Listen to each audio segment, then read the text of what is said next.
Sabe, por trás de toda joia, de todo objeto precioso, tem uma história, e é uma história bem complexa que a gente raramente vê.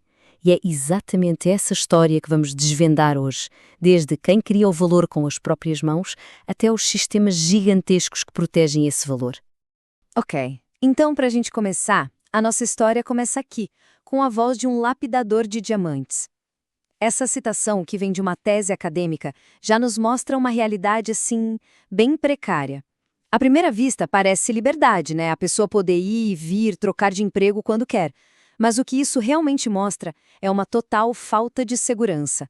E é aqui, nessa incerteza, que a jornada de um diamante começa. E agora, olha só o contraste.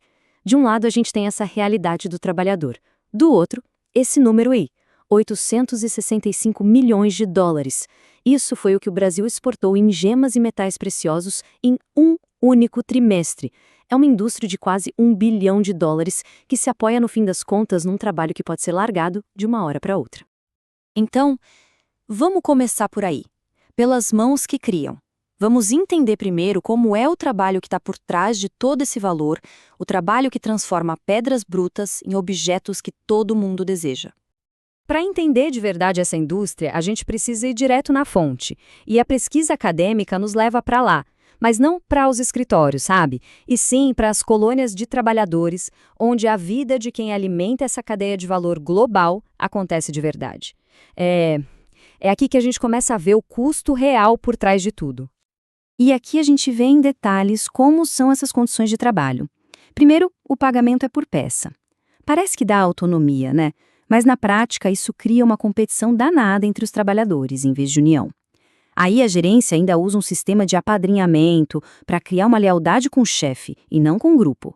E um detalhe importante, muitas são mulheres vistas como uma mão de obra de reserva que só é chamada quando a família está em crise. E tudo isso acontece em oficinas pequenas, informais, onde o único bem que a pessoa tem de verdade é a própria força de trabalho. Ok, então depois que a joia está pronta, lapidada, ela começa uma outra jornada. Uma jornada global, super complexa e, acima de tudo, muito controlada. Olhando assim, pode até parecer só burocracia, né? Mas não é. Cada um desses passos é, na verdade, uma muralha de controle. Pensa bem, a nota fiscal não é só um recibo, é tipo o passaporte da joia. É o que cria o primeiro registro para evitar contrabando. Depois, o Siscomex pega tudo isso e digitaliza, registrando a venda para todo mundo ver. Juntos, esses passos criam um rastro que, em tese, é inviolável. É todo um sistema feito para proteger o produto, para ser à prova de falhas. E a parte física, a logística mesmo, é tão rigorosa quanto. A gente está falando de cofres especiais com acesso super restrito, transporte em carga aérea especializada, as peças são presas em paletes com cabos de aço. Boa parte do processo é automatizado para ter o mínimo de contacto humano possível e diminuir o risco. E claro, tudo é vigiado o tempo todo. O foco aqui é um só: perfeição e segurança total do produto. Bom, com tanto valores sendo transportado de um lado para o outro, o risco é gigante, é óbvio. E é aí que entra uma outra peça fundamental nesse quebra-cabeça: o seguro. Ele funciona como um verdadeiro escudo para essa indústria. A lógica é simples, não é? Quanto maior o valor, maior o risco. Pensa em cada etapa dessa jornada, da oficina até a vitrine. Em cada uma delas, algo pode dar errado. Um roubo, um dano, até um desastre natural. Por isso mesmo, o seguro aqui não é um se e talvez, é uma obrigação. É absolutamente essencial para proteger todo aquele valor. E não é qualquer seguro. A cobertura tem que ser absurdamente detalhada. Os contratos cobrem literalmente tudo, desde a mercadoria no avião até a joia exposta numa vitrine de rua ou numa feira de negócios. E o mais maluco é que eles prevêem coisas como tumultos, greves, até terremotos. O seguro é feito para proteger aquele valor contra praticamente tudo que der para imaginar. Mas a gente sabe que por mais forte que seja o sistema, sempre tem um jeito de burlar. E é agora que a gente vai ver o que acontece quando o crime entra nessa história. E aqui a gente tem duas faces do mesmo problema. De um lado, um assalto que parece coisa de cinema, né? Um golpe super sofisticado, de altíssimo risco, que levou 29 milhões de reais em diamantes. Do outro lado, uma coisa com menos glamour, mas que também causa um estrago enorme: uma fraude no sistema. Um grupo criando contratos falsos para vender etiquetas de envio e causando um prejuízo de quase 3 milhões para os Correios. Ou seja, o crime não ataca a sua joia ou objeto físico, ele ataca o sistema por trás dela também. E esse gráfico deixa a diferença de escala bem clara. O roubo do diamante em si rendeu 10 vezes mais que a fraude no sistema de envios. Mas o ponto principal aqui é que os dois casos mostram que existem falhas, existem vulnerabilidades bem grandes em pontos completamente diferentes de toda essa cadeia. No fim das contas, a conclusão é essa.